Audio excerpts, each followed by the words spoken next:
So here we are, another great episode, but this time we've got Kayla Kobelin over in Bend, Oregon. How are you, Kayla? I'm doing well. How about yourself? I'm good. I'm good. It's dark now over here, but it's you've still got daylight. You're right, 11 a.m. over there. Yeah, yeah, this afternoon. It's not too bad. Not too Good, bad. good, good. So, what's going on before we catch up with everything that happened over the summer? What's happening? Didn't you race in Austin at the weekend? Is that right? I did. I did. I raced in Austin over the weekend. It was my first Austin race. I've seen a lot of my friends race over there. So this year, typically One Water is my last race of the year. Given a little injury I had, I was just kind of keening to get back out on the race course. So I linked up with my friend Jen. It was her very first swim run as a team. So it was really fun and exciting to just show her all the inner workings of, the difference between a swim run by yourself versus a teammate, the rope, the tether situation, the communication. We had an absolute blast. We did end up, popping some champagne at the end, which was also, Nice. sort of cherry on the cake, but it was super fun. I'm glad I went. Great to see all my friends as sort of like an end of season party. Yeah, well done. First female team, and pretty overall. You were like near top five, top, yeah, up there. Yeah, I think so. I didn't wear a watch, so I don't really know our time, to be honest. yeah. Going lightweight, I like it. Uh, well, if you've not heard of Kayla, I mean, she's well. I first saw her on One Water Race 2024, and she was so. You think this person can't be this happy and energetic and cool as well. Not just she can't be like that in real life. And unfortunately, got to meet her in 2025, and she's actually really nice. So it's great to have you on. Let's just go through because sometimes there's people like that you see on television or whatever, YouTube, and you think they must be really annoying in real life. But I can definitely say you're not. So that's a good thing. But Thank you. but yeah, what? So one was the race. It's crazy. You know more than me, and you guys, you were going really well this year. First of all, before we get into the actual race, we met at the bar. The drinks before. I don't know what day that was, but sometime in Stockholm. And Beak was with you guys, and I didn't realize no one else realized he was injured. Um, and then the next day, what was amazing about your team performance? The next day, we found out. So this is Saturday before we went to our homer, I think. We found out Beak was injured and he wasn't coming. And you've got a reserve, which we'll hear more about. But yeah, last minute reserve, and you absolutely smashed it. So how was it for you? Yeah, I feel like for us, the race began m much earlier than, you know, the actual start line. Hmm. I think with any team, right, like, injuries just are part of the race, and to be honest, like, that could have happened with any team. It could have been me that could have been injured. So, like, no fault to Beak, just comes with, adventure racing. Um, we had told a few teams of the situation. We were trying not to make a big deal about it. Luckily, those team members sort of put us in touch with Vincent, who had raced in 2024. He was fit, he was ready, he had all the gear and was willing to fly up to Sweden, that day. So we felt super fortunate. And really, I do think why we did so well last year is because we had this very late addition to our team. We really had no expectations of ourselves. We kind of just let all of the expectations go, and we were so thrilled just to be on the start line that, again, like, any expectations of any sort of progress was really just a win in our books.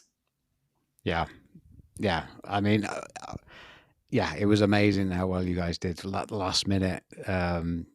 we had a slight. We thought we might be in a similar situation. Something else happened during the week before, but anyway, it all worked out in the end. But yeah, that kind of feeling that after all that preparation and you might not be able to start must have been tough. But how long was what was the period of time where Beat dropped out and then Vincent came in? Was it quite quick? Or It was quite quick. I mean, I don't have the exact timeline, but just off the top of my head, it was probably about a 48-hour okay, turnaround. that's long enough to be shitting yourself, or Oh yeah, yeah. There, I had more moments where I was thinking, okay, we're not racing and just coming to terms with it than okay, we might actually be racing and we might be able to pull this off. So, like I said, just getting to our Homa with 4 people that know how to swim and run and navigate and have the gear with the right mindset was a huge win for us. yeah, yeah, brilliant. So you started off. So I guess Vincent's was Vincent sharing with Justin like the navigation, or how did it work in the team when Vincent came on board, and what was the kind of chat initially? Yeah, I mean, I love Vincent. Obviously, we nicknamed him our German giant. So he came on board and was just really awesome with communication in terms of like, hey, however you guys work as a team, just let me know. I'll slide right in. Right? He didn't even want to be a bother, basically. And we were like, no way. Like you have incredible navigation skills. You're a super strong athlete. Like we're not just gonna like throw you in the back as if like you're some lower teammate. Like we want you to be a part of our team. So Justin did a lot of the navigation to start. And then as the night progressed and as the second day progressed, they tag team a lot of their navigation and they worked really, really well together. They would sort of like spot check each other, like, hey, I'm thinking about going this way. What does this look like to you? They kind of both had their maps and their compasses out. And I was blissfully unaware of what island we were on. All I know is that every time we needed to be somewhere, they both got us to that exact location. I mean, I could not have asked for a better navigation team on that front. I mean, it was spot on. Yeah, brilliant. And so the first day went more or less to plan, I guess. And how did you find that first day compared to last year? So much harder. Right. This year's first day felt like terrible. I mean, as you know, the water was insanely cold. The winds were crazy. It was the air temperature was Mm, freezing, and yeah, I remember feeling so terrible 6 hours into the race, and just thinking, "There's no way I can do another day of this." yeah. Yeah, that when we went for a swim the day before, I think it was, and Yeah. I went for a swim as well, and I didn't say much, but I was like, "Fucking hell, this this is like slightly worrying." It was really, really cold, and I think, a lot of us were trying to sort of track the water temperature, and what's so hard about the archipelago there is, like, the water temperature can be a certain degrees, but if they get those north winds, which they did, like, right before the Mm, race, I mean, everything changed. yeah, yeah, yeah. And I believe we didn't get far enough but it did warm up towards further south, I believe, a little bit. I say warm up, I mean, or So the sorry. the water temperature got warmer. I would say the second night, I don't think I've ever been as cold as I was the second night because you're out on those outer islands east of like Orno and Uta. Mhm. And it was so cold, and we were going through like this marsh island where I mean we're walking and we're shivering and we could see our breath. I mean it was Oh. that cold. And I just remember thinking like there's no way I can get any colder than this. There's no way. Yeah, that air yeah, the air temperature makes such a difference, doesn't it? And the northerly wind, especially on the first day. Yeah, and then your calories are going downhill as well. Yeah. Oh yeah. So okay. So you got through the first day. That first checkpoint took us by surprise. I don't know about you guys, but we were like expecting it to be much further away than like where it was, and we completely missed it a couple of times. But yeah, that yeah, that was a Yeah, shock. I remember having we had to go north, right, on our Homa, Yeah, and I remember all of the teams were kinda together for a little bit because there's kind of this one trail you take down to head south after the checkpoint, and all of us were kinda like, we're spending way too much time on our Homa. Like, I know the race has started, but we're still not off this freaking island. yeah. Did you guys coming off our Homer? Did you? There was oh yeah, it was off. Yeah. It was that long. There's a couple of teams. I think Team Australia, Sweden. Yeah, Daniel's team did the big swim, and so did we, and everyone else did went left and right. But it Yeah, was we like, went left. yeah, that was. We were just thinking we're behind here. Maybe we can cut out some transitions and do this big swim and make some time up. But oof, that was a tough. It was a tough one. Yeah, I don't think if you've never done the race, I don't think people realize how fast the race starts. I Mm, remember the first year I did it, I was quickly taken by surprise when we're running like a, 4-minute 15 per K pace for a 60-hour race, and I was like, "Oh, I wasn't expecting this." Um, but yeah, the first few hours of the race are very, very fast. yeah. And Hugo's team, um, like they're super fast, and they were in the lead at one point, I believe, early on, and they were like flying. Um, Maybe nutrition suffered a little bit, but yeah, it seemed like a really fast start, like ridiculously fast. Like, Yeah, uh, I feel like it gets faster every year, unfortunately. yeah. I think that's it. So yeah, you got through first night. Then first night was lovely, though, wasn't it? I mean, it was really calm. The wind stopped and the stars were out. I don't know where you guys were on the course. We were somewhere way behind you, but how was the first night for you guys? It was incredible, and honestly, I look back at that first night as to, like, "Hey, would I ever go back to this race?" And I go back to this moment in the first night where the sun was setting and we were going through this woman's field, and there were a bunch of sheep, and this woman had her dog, and she was yelling in Swedish all these commands, and the dog was just herding all these sheeps, and we all kind of just stopped for a second and just took it in because, I mean, it was just this beautiful moment with this woman and her dog. The sun was setting, we're just like, we're on this random island in the middle of the archipelago. How cool is this? It was one of those, moments that like alter your brain chemistry and make you forget about all the painful parts of the race and remember, like, hey, this is why I do it.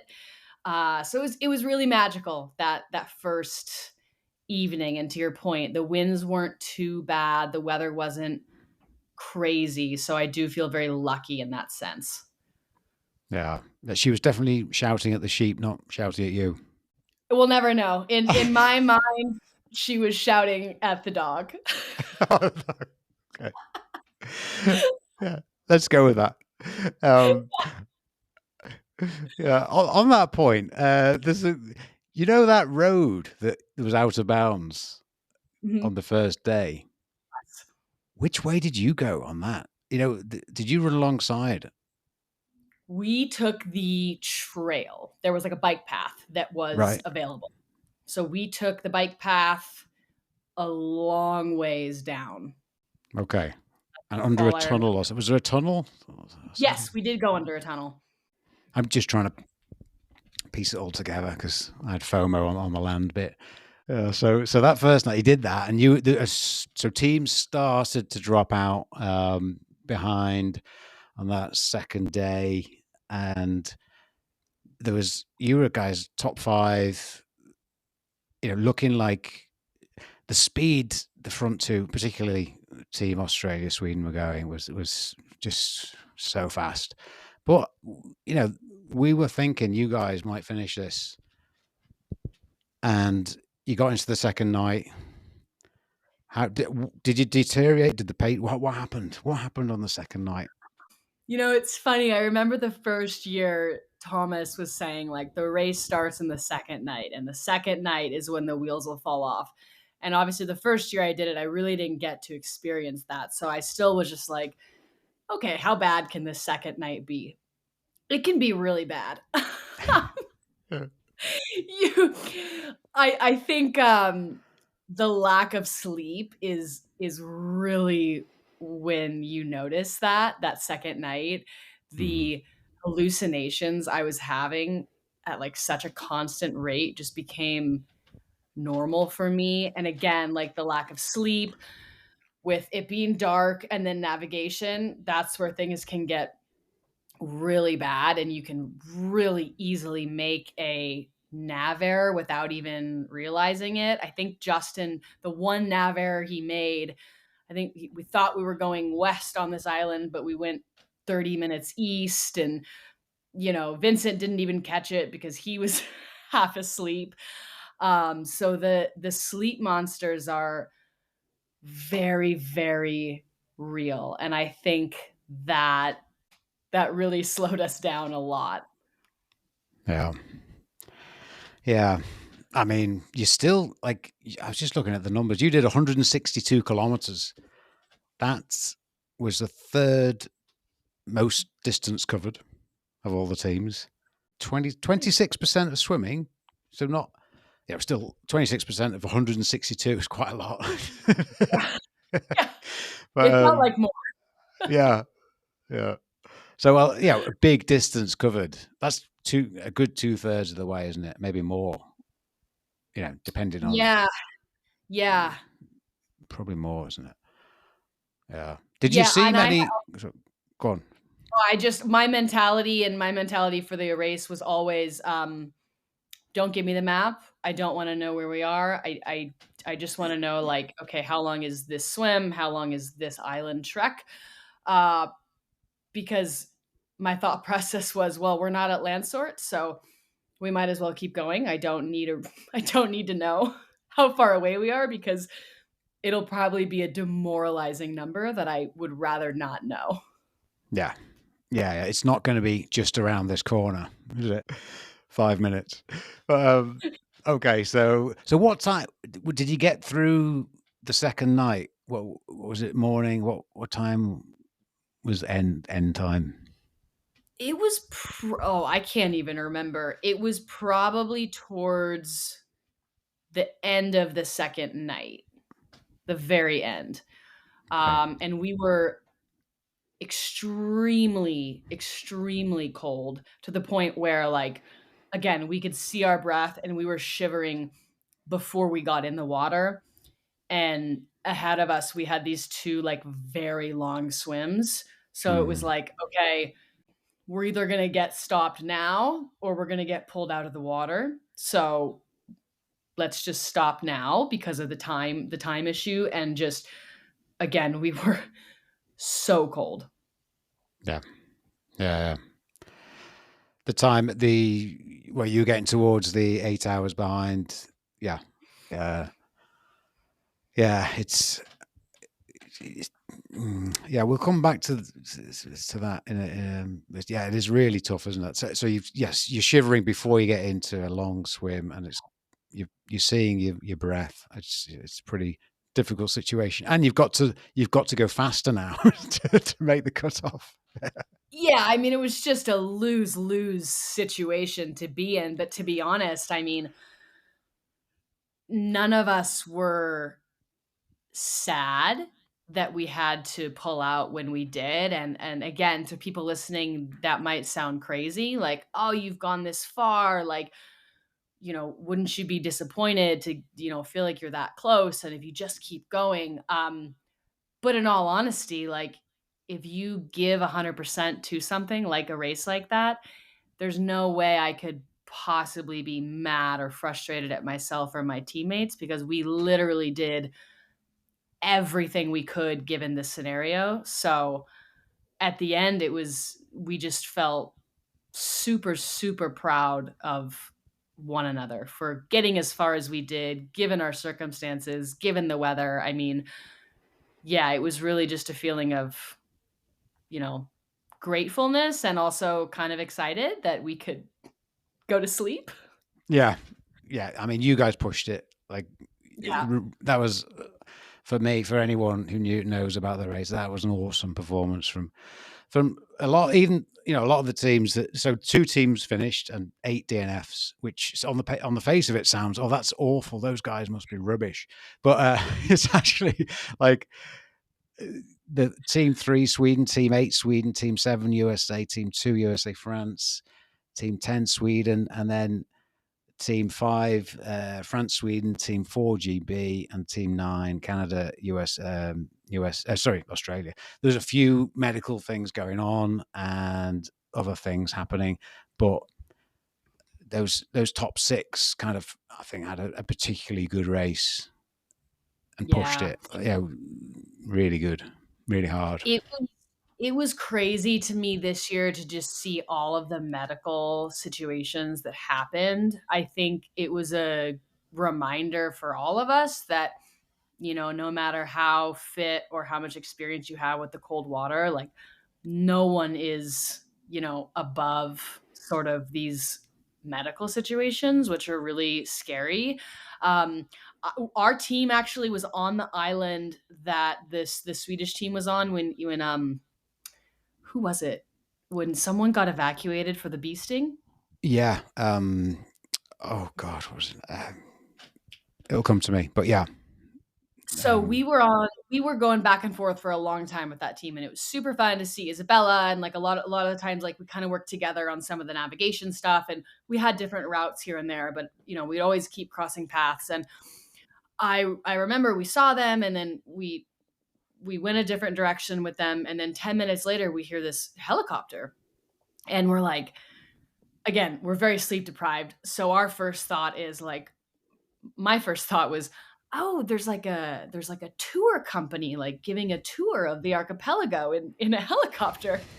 I was like, "I don't know, this helicopter sounds really close," like, and we were on a random island, and, Justin and Vincent were like, "Yeah, I don't think helicopters just come out here for any reason." And then about 5 minutes later, we saw a bunch of One Water crew, like, running in the opposite direction, clearly going to this team, going to the helicopter. At the time, we didn't know that that's what was happening.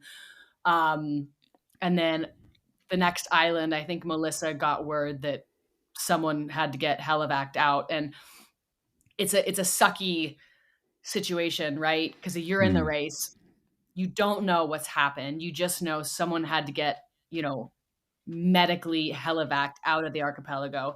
And it sucks because, as you know, we all become good friends, right? Like, mhm. yes, it's a race, but at the end of the day, like, all of us care deeply about each other.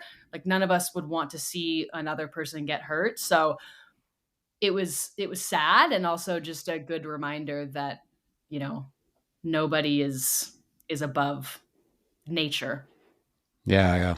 Yeah, no, that must have been hard to take. That, Marcus Brandt it was, got a Yes. bee sting and needed an EpiPen, didn't he? And got one in the end, yeah. So all worked out, all happy ending, but, challenging night, no doubt. And, yeah, so there's a few. So, I mean, the cold. So, do you think you might apply for 2026? I know It's the answer. funny. I I told myself going into this race that, like, I'm done after this year.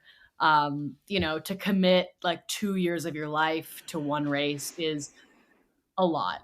Um, but I had such a great time last year that I was like, well, maybe, with the right team, I could see myself doing it one more time.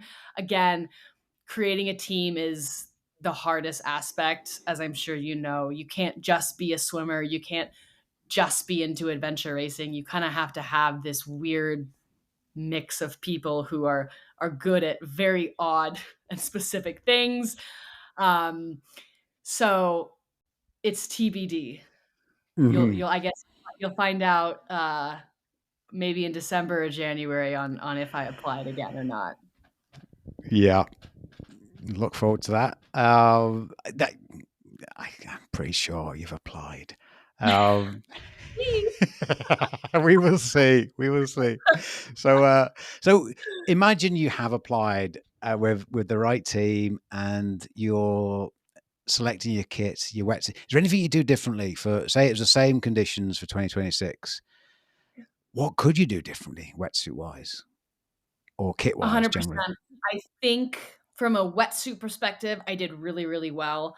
The one thing I would add that Vincent had that I did not was a full length neck neoprene guard, because where I would get the coldest, I'd have the thermal cap, but it was really all of the neck when that got cold. I mean, it didn't matter how much neoprene I had around my chest. Like Hmm. somehow that water in my neck would like find its way into like my back and my chest. So that would be the one piece of equipment I would add. And did you guys put? You had, didn't you put the silver blankets on for some of the runs, or some kind of something on, like a Batman cape? Sorry. It looked like that. Yeah, Vincent brought, those like emergency survival blankets? Yeah, yeah. He had these like blankets that had armholes and a hood. Um, so on that second day, as we're like much further east of the archipelago and the winds were picking up, we put those on, and that thing that thing saved me. Like I don't know why myself or other teams haven't thought about that, but you know, if you are planning to apply for this race, that is a huge, valuable piece of equipment that is very cheap and takes up very little space. Yeah. Yeah, yeah. Keeping that wind, just keeping the wind off, isn't it? It's because Yeah. wetsuits are crap at keeping wind off, that's for sure. Yeah. Cool. So you've got that. You've got, I guess I mean, I don't want to give too many secrets away to all the teams applying, but I guess, did you guys have the small rucksack, like the race rucksack? What are they called? The ultra running backpacks for some of the land sections. Did you try those? Yeah, we did, and, we didn't have that the first year. After watching a lot of YouTube videos, we saw that a lot of the teams did that, so we that's something we changed. We kind of instead of all 3 carrying our own individual one, we had a bunch, and then we would just designate one person to wear it. We picked a sort of kilometer number. So it's like, okay, anything over 7K, or I forget what the number was, we would get Hmm. the pack, and then just eat and drink out of the pack, which was super, super helpful. It saved us a lot of time. Whereas originally, we'd have to meet Melissa at the boat, we'd have to eat everything there and then go. So, a lot of teams, I think, have picked up on that and have been Yeah, using that. But that has been really helpful. yeah, yeah. The whole meeting at the boat thing, and we certainly weren't slick at that for various reasons, and not being able to boil the water on the boats, disappointing. but that's the rules. But yeah, that's the way it goes. How did Yeah. how did the fueling go, like for you guys overall? Yeah, it actually went really, really well. I think I probably only felt super low during like a very long swim. But we did really, really well. We had a whole spreadsheet beforehand. We calculated out, instead of focusing on calories per hour, we focused on carbs per hour, sodium per hour. And then if you focus on that, the calories just kind of will naturally come. Hmm. So we had this whole spreadsheet. We had, these 6-hour bags with like, okay, these are the gels and this was our, like liquid nutrition drink. Um, and I think if I were to do the race by myself, there's no way I would have eaten as much as I would have. But I think when you're with a team and you like help encourage other people to eat, and if you're eating a hot meal and Justin hands it to me, he's like, "Here, finish this," and it's like, oh, it's the last thing I want to do, but like I know my body needs it. I think being with a team who was really good about communicating and just reminding us to constantly eat was really helpful. There were a few swims I came out of. It was actually the first day. It was just really rough and cold and windy, and we ate a little bit too much. And I was in the middle, and I was puking while I was swimming. And the whole time, I just remember thinking, like, "I'm so sorry, Vincent. Like, please don't swim into whatever is coming out of my mouth." And then like we got to the shore and Justin's puking and I'm puking and No. Vincent's like, "Okay, are you ready?" I'm like, "Okay, sure." God. So okay. So Vincent had an interesting time on the swims there. He's so what? So let's just dive. I mean, people might not know you're a former pro triathlete in the past. You've done a few swim runs over the years, world champs a couple of times, top five, mixed category, and you done some tough mudders or that kind of thing. Oh yeah. Yeah, back in the day. Oh yeah. Yeah, yeah. So you're glad you left the triathlon scene, or what are your thoughts on that? Oh yeah. I mean, I don't feel like I ever totally like fit into the triathlon scene, to be honest. Those athletes are so type A. I love the swim. I love the run of the triathlon. And to be honest, like even though I had an incredible coach, I just never thoroughly enjoyed sitting in the aero bars for 4 to 5 hours on a road. It just wasn't my Mm, thing. So as I kind of moved out of that and like transitioned into swim run, it was, swim run is like kind of the trail running of like it's like trail running with swimming, and it's even more casual. And I love that. I've had the past where like it was all about numbers and time and pace, and I've just come to terms to realize like there's so many other ways to measure success in sports than what place you got or how many kilometers you run a week or things like that. So that's what sort of drew me to like adventure style racing, which is what drew me to One Water. And I could not be more happy to be away from the triathlon scene. yeah, yeah. Well, that's reflected in what one water race is. If for me, from anyone watching, Team USA had a successful campaign, 100% in 2025. And that's hard to comprehend, I think, before you know what it's all about. I remember I got a message from someone in the UK shortly after we didn't finish. Said, "Oh, sorry to hear about your DNF, Mike." I was like, "Did you actually think we'd finish?" But it's that's kind of the how people are, I guess.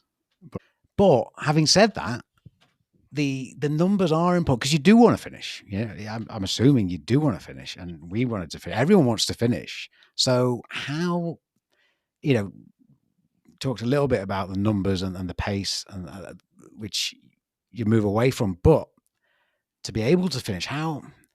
I mean, the way I saw it afterwards, I was thinking, I think we could have finished, but we would have taken 80 hours, and we, we would definitely would have been outside every single cut off.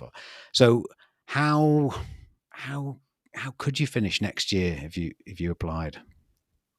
Yeah, I think something that I would do differently next year, although I've done in years past, is like do a training camp, right? Like get to know your teammates, which I've done this year. We did a like 40-hour training in Tahoe. It was amazing. We learned a lot. We had a lot of highs, a lot of lows.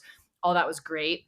But at the end of the day, the training camp was not in the archipelago, which is, as you know, like I don't know anywhere else in the world that can mimic that type of terrain, that cold of water. I mean, it's just its own beast. So I Hmm. think, as much as it pains me to say it, I would probably want to go to the archipelago and train, maybe a specific part of the course, or, islands that maybe we did at night that we're not super familiar with, right? Like this year, it was very obvious that they were not taking us on a lot of like main islands that had, very clear, easy routes. We were on these outskirts, small, random islands. And unless you know those islands and know the secret trails there, you're going to move far slower. And then that cutoff time is going to,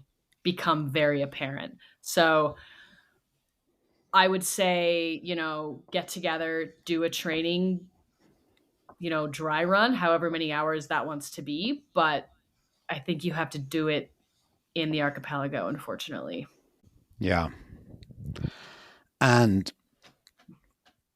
I know Team Australia told me they were going to apply for next year. I think Johan told me they were as well. Johan, Christine, Daniel, and Adriel. Yep. So they're the teams to beat. But it can be I, I, done. it can be done. I did hear a Japanese team applied, Okay. which would be really interesting. I don't know if you've talked to Hugo and Desi at all. I remember I talked with her a few weeks ago. Yeah. They were still TBD at the moment, but I don't know. I'd love to see them back out on the course because I know they didn't really get to like, you know, Mm. go Yeah. super, super far and like truly push themselves. So it'll be really interesting to see who's in the lineup for next year. Yeah. It will. It will. Applications, I think they close end of November, sometime soon, in a few weeks' time anyway. Friday.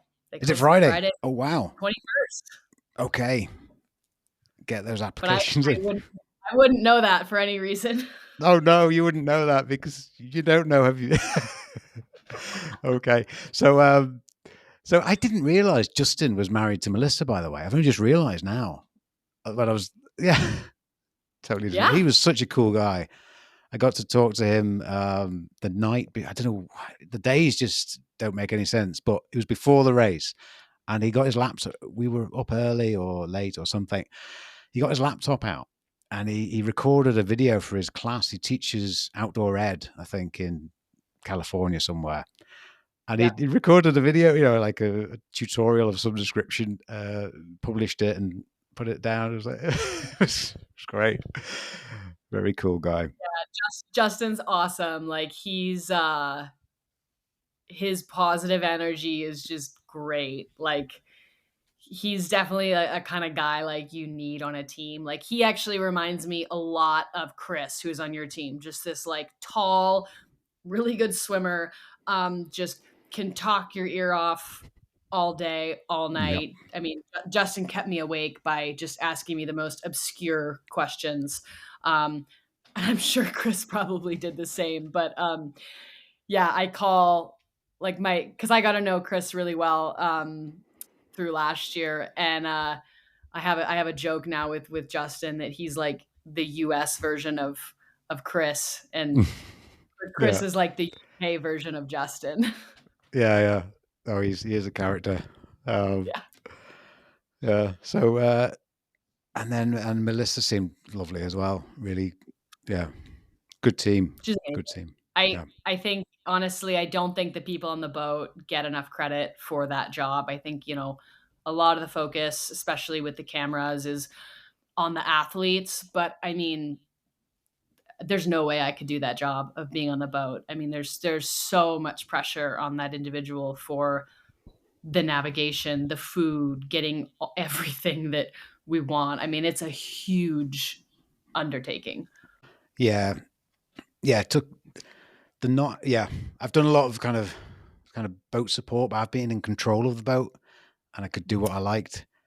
It was quite different, not having that control. But that was a good learning. But yeah, it was cool, good Yeah. experience.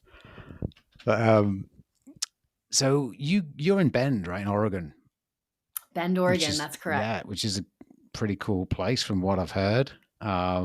What's his name? Chris. Was it Chris in Chris? America? Hang on, America France, Team America France. He was a good character as well. Positive young man. Yeah, I Chris is wonder. awesome. I see him all the time at Masters. Um, he may or may not be applying next year as well, so we'll Yeah, see. okay. I got the impression he would. He was looking for team members. Yeah, he's a good guy. It's all going on in Bend. So in America with the swim run Touleur, you've got your man Eric Lagerstrom getting into a bit of swim run now, haven't you? So Yes. it's all kicking off. I love it. I love that Eric's getting into it. I've met with him, I've chatted with him before. He's super excited. He really wants to do the world champs this upcoming year. He potentially has a partner who also lives in Bend, who's he's going to try to rope him into it. I'm super excited. Like I love that there's more people getting into the sport. Also, I love that it's like in Bend too. Yeah, So I'm able to train with these people as well because again, training for swim run is kind of an odd thing to do. So it's really really exciting, and I feel really lucky to live where I live. yeah. No, it sounds a great place to be. Um, so your injury. So we saw as the teams come in, we were one of the first teams back to the hotel, and we saw various teams coming in all different stages. You were carried in on Vincent's back to breakfast. I think that you broken your ankle, or what happened? So around hour 8 of the race, as you know, you do not race on any trails in this race. There's maybe that one road you run on, and that's it. Hmm. So you're just kind of trudging through very thick forest. And I had my ankle had stepped down, and then my knee kind of went the other way, and my ankle went this way. And I remember the top of my foot just piercing in pain. Um, but what saved me, I think, was one, I was covered in neoprene, and then two, every 20 minutes to an hour, I would jump in freezing cold water that would sort of help the swelling with my foot. And then by the time I was, like wincing and in pain again, I would just jump back in the water. I also took a lot of ibuprofen.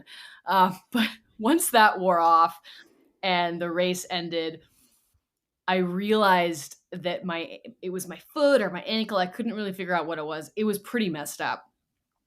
So I ended up going to the hospital in Sweden just to get x-rays to make sure nothing was broken. It wasn't. So then when I got back home to the States, I did an MRI, and it turns out I tore it's called your AITFL ligament, which is a ligament that connects your foot to your ankle. And what that ligament does is it helps you lift your foot up. So it was a pretty important ligament, Mm. unfortunately. So I had torn that. So Wow. because of that, I spent about 6 weeks in a boot. Oh Um, God. and I did some swimming. I did some pulling. I didn't do any kicking. I didn't do any flip turns, but you know, stayed in shape, did some movement. Overall, in the grand scheme of things, I haven't had a running injury in a very long time, and I wasn't helivacked out of the archipelago, so I'll take it. Yeah. I think it just goes to show you though how strong your mind can be. Like if you really do continue want to do something, like somehow your body is able to like push aside that pain for a Hmm. certain duration. Because once the race was over, my foot was in a lot of pain. So, Uh, um, yeah, your body can do incredible things. yeah. Yeah. it deserved a bit of pain, I guess. 8 hours in, so you did another 30 odd hours or something on a Mhm. torn ligament that was quite bad. Okay, well done. I suppose that's Yeah. one benefit of cold water. Uh, yeah, so that's impressive. Yeah, so that wasn't the reason though that you'd stopped, was it? That you Mm-mm. didn't that it wasn't until you'd stopped and kind of normalized, I suppose, that you felt the pain. Yes. Yeah, Yeah, once I took my shoe off right. and, like, all my neoprene, that's when it just went, and I was like, "Oh, okay." Yeah, God. And what shoes? We love a bit of kits here on the Swim Run Show. What shoes were you wearing, Kyla? I am a big fan of the Adidas, or maybe you call it Adidas.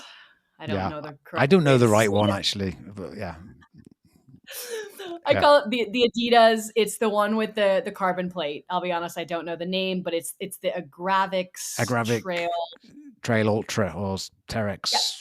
Yeah, the Terra. There's Yeah, so many different. Yeah, the Terex. There's so many variations of that kind of model. There's like I find a new one every time I Google it. Actually, but yeah. yeah, I use the one with the carbon plate, especially mhm. on like the longer duration races. I do notice it helps a lot.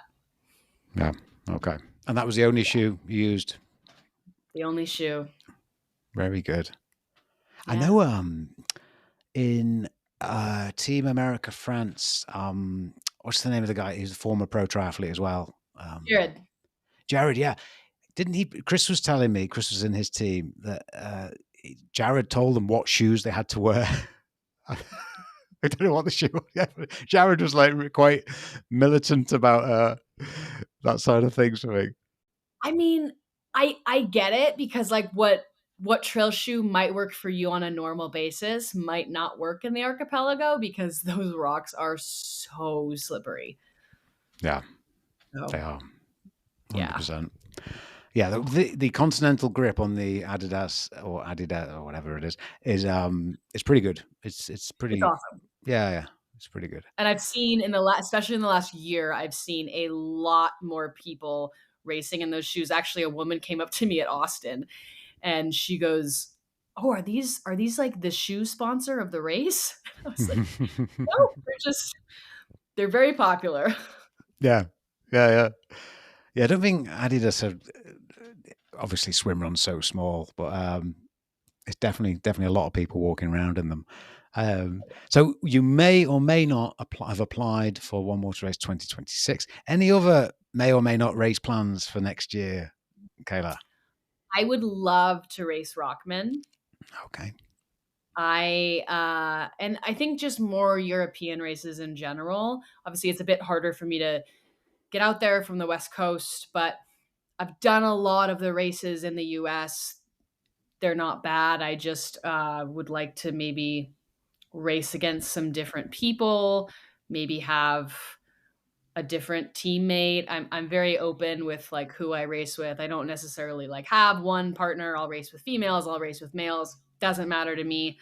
There might be a swim run in France I may or may not be doing. I cannot Okay. pronounce it or else I would tell you. Okay. There's quite a Cote, lot that are hard to yeah, pronounce. And Cote Cote de something. Vermel. Yeah, that's quite a long Yeah, one. The long that's the one. yeah, yeah.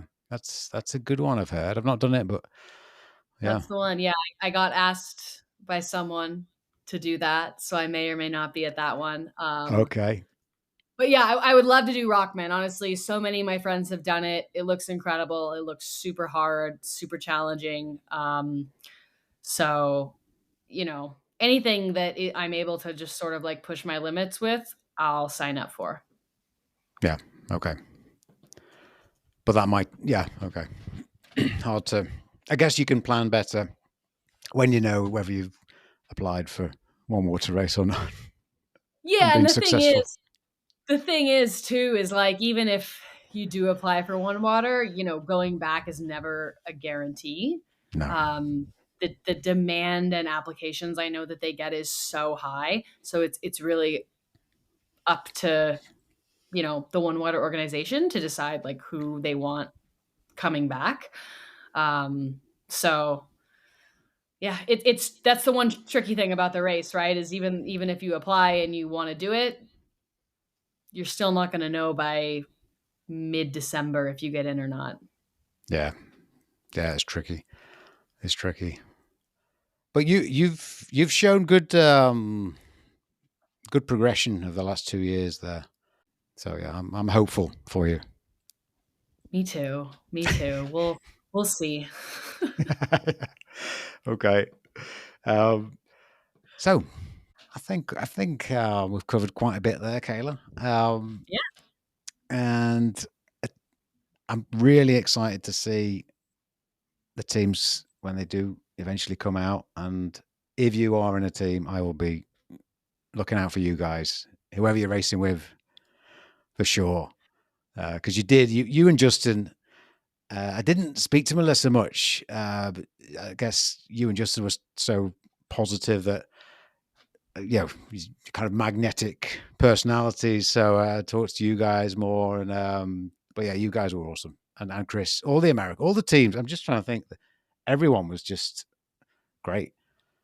yeah, it's such a special race. Like, I don't know any other race where you basically go into a race bubble for, like, it's like 6 days that we all get to spend together, before the race, after the race. You know, you get to just, like, make these friendships and these connections that will last a lifetime. And what I love about One Water is that regardless of if you finish or where you finish on the course, nobody really cares. Like, Mm, I think just there's this utmost respect for everyone who just gets to the start line, because that in and of itself is so challenging and so scary. So there's just this like great camaraderie and respect between everyone, which is part of the reason why I am like so drawn to this race. yeah, yeah. It's one of those addictive things, I guess. Yeah. Well, all the best for whatever 2026 brings, and Thank you. thank you for coming on. Thanks for having me. Hopefully, I'll chat with you more next year.